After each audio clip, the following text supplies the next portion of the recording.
Pernahkah Anda berdiri di tengah keramaian, di stadion yang penuh sesak, di rumah ibadah yang dipenuhi suara doa, atau bahkan di jalan raya yang dipenuhi demonstrasi massa, lalu tiba-tiba Anda merasakan sesuatu yang sulit dijelaskan? Sebuah getaran yang lebih besar daripada diri Anda, sebuah kekuatan yang melampaui batas kesadaran individu. Pertanyaannya, apakah itu Tuhan? Apakah itu roh gaib yang melayang di atas kepala kita? Ataukah, jangan-jangan, itu hanyalah energi sosial yang kita ciptakan bersama, tanpa kita sadari? Émile Durkheim, seorang pemikir besar dari Perancis, berani mengajukan sebuah hipotesis yang menggetarkan, bahwa agama, betapapun agungnya ia tampak, betapapun sakral ia kita jalankan, sesungguhnya tidak lebih dari refleksi masyarakat itu sendiri. Bahwa ketika manusia berlutut, ketika manusia berdoa, ketika manusia menundukkan kepala di hadapan sesuatu yang dianggap ilahi, sesungguhnya ia sedang menundukkan diri pada kekuatan kolektif yang ia ciptakan sendiri. Dan disinilah letak guncangan intelektual itu. Jika benar, maka seluruh konsep tentang Tuhan, wahyu dan sakralitas bukanlah sesuatu yang berasal dari luar diri manusia, melainkan ciptaan sosial yang kemudian diberi nama, diberi makna, lalu dijadikan seakan-akan kekuatan transenden. Apakah ini berarti agama hanyalah sebuah ilusi sosial? Ataukah sebaliknya? Agama justru adalah realitas sosial tertinggi yang tidak bisa ditolak keberadaannya. Malam ini, kita akan menyelami gagasan Durkheim yang kontroversial, menegangkan, dan sekaligus penuh pesona dalam karya agungnya, The Elementary Forms of Religious Life, sebuah karya yang, jika Anda ikuti dengan hati dan pikiran terbuka, bisa mengguncang cara Anda melihat agama, moral, bahkan kehidupan sosial yang kita jalani sehari-hari.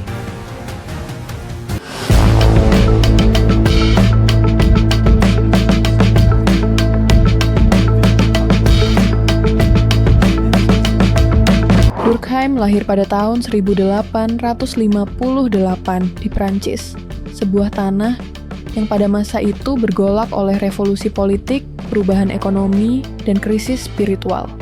Ia menyaksikan bagaimana modernitas, dengan mesin-mesinnya, dengan sainsnya, dengan kapitalismenya, menggerogoti keyakinan lama. Gereja Katolik yang pernah begitu dominan mulai kehilangan pengaruhnya.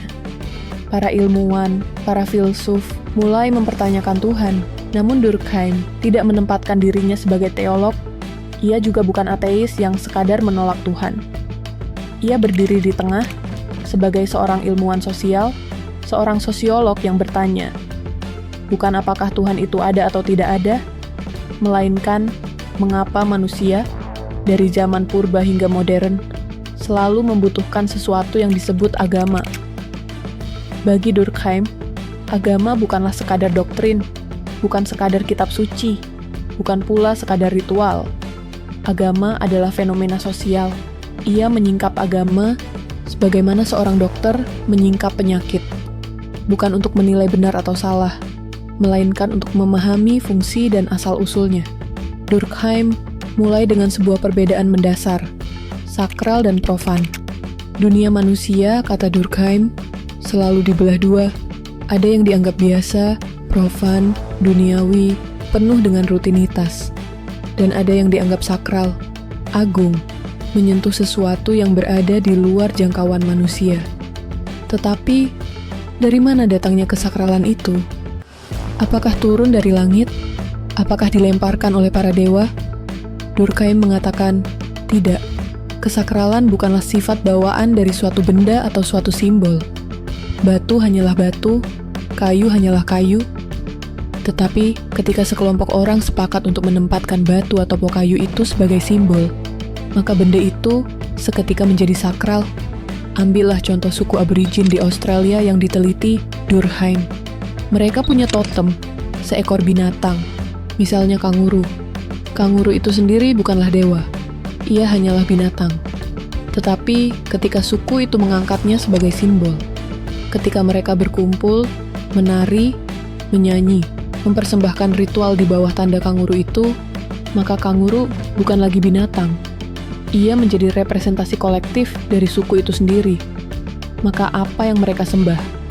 Apakah benar mereka menyembah kanguru? Tidak. Mereka menyembah kekuatan suku itu sendiri yang dipersonifikasikan dalam simbol totem. Dengan kata lain, mereka menyembah diri mereka sendiri, tetapi dalam bentuk yang mereka bayangkan sebagai sesuatu yang lebih besar daripada diri.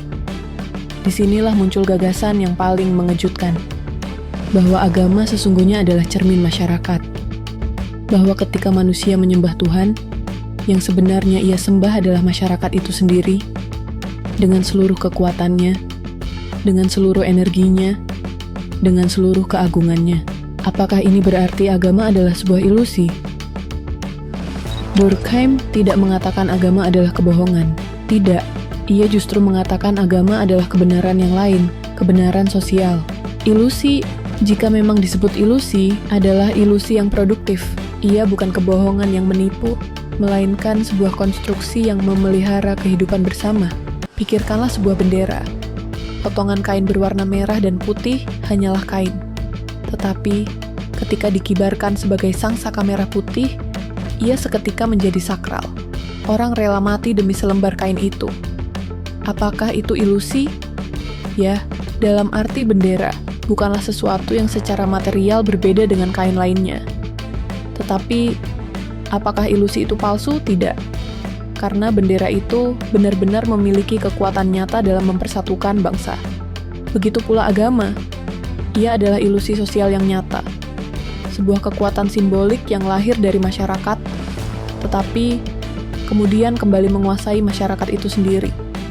Durkheim mengungkap bahwa agama memiliki fungsi vital dalam masyarakat. Pertama, ia menciptakan solidaritas sosial.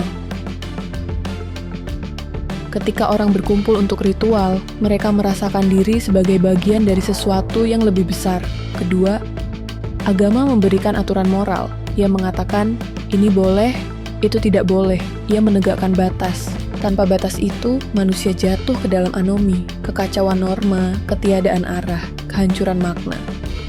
Ketiga, agama memberi makna pada misteri kehidupan, kelahiran, kematian, penderitaan. Dengan agama, manusia tidak merasa hanyut dalam absurditas hidup. Tanpa agama, kata Durkheim, masyarakat akan retak, karena agama adalah lem yang merekatkan manusia dalam sebuah komunitas moral. Namun dunia modern berbeda. Sains, teknologi, kapitalisme telah menggerus agama tradisional. Tapi apakah itu berarti agama hilang? Tidak. Kata Durkheim, manusia akan selalu menciptakan bentuk-bentuk agama baru. Lihatlah fans K-pop yang rela mengidolakan bintang mereka dengan fanatisme. Lihatlah ideologi politik yang membuat orang rela berperang. Lihatlah sains yang dipercaya begitu mutlak, seakan-akan ia adalah dogma baru. Semua itu adalah agama sekuler. Mereka punya simbol, mereka punya ritual, mereka punya iman. Durkheim, jauh sebelum kita menyadari fenomena ini, sudah mengatakan manusia tidak bisa hidup tanpa agama. Jika agama lama ditinggalkan, agama baru akan lahir, dengan nama lain, dengan bentuk lain, tetapi dengan fungsi yang sama. Merekatkan, mengikat, memberi makna. Tentu, gagasan Durkheim menuai kritik. Banyak yang mengatakan ia terlalu reduksionis, seakan-akan pengalaman spiritual individu hanyalah efek sosial. Banyak pula yang menganggap ia keliru karena menyamaratakan agama modern dengan agama primitif. Namun di balik kritik itu, kekuatan Durkheim tetap bertahan. Ia mengajarkan kita cara memahami agama secara ilmiah, tanpa terjebak dalam perdebatan metafisik tentang benar atau salah. Ia membuka jalan bagi sosiologi agama, antropologi agama, bahkan psikologi sosial. Maka tibalah kita pada pertanyaan terakhir. Jika benar agama adalah konstruksi sosial, apakah itu berarti Tuhan tidak ada? Ataukah sebaliknya, justru Tuhan hadir melalui masyarakat? Apakah ketika kita berdoa, kita sesungguhnya berbicara dengan Tuhan? Atau dengan gema kolektif dari komunitas kita sendiri? Apakah moralitas sungguh-sungguh turun dari langit? Atau lahir dari kontrak sosial yang tak pernah tertulis? Dan yang paling menegangkan, jika agama hanyalah ilusi sosial, mengapa ia mampu bertahan ribuan tahun, lebih lama dari kerajaan, lebih kuat dari ideologi manapun? Pertanyaan-pertanyaan inilah yang membuat karya Durkheim tetap hidup, tetap mengguncang, tetap relevan, bahkan lebih dari 100 tahun setelah ia menuliskannya. Sekarang saya bertanya pada Anda, apakah agama sungguh berasal dari Tuhan? Ataukah kita sendiri yang menciptakan Tuhan itu, lalu menyembahnya dengan penuh pengabdian? Jawaban ada di hati Anda. Tapi satu hal yang pasti, setelah mendengar Durkheim, kita tidak bisa lagi melihat agama dengan cara yang sama seperti sebelumnya.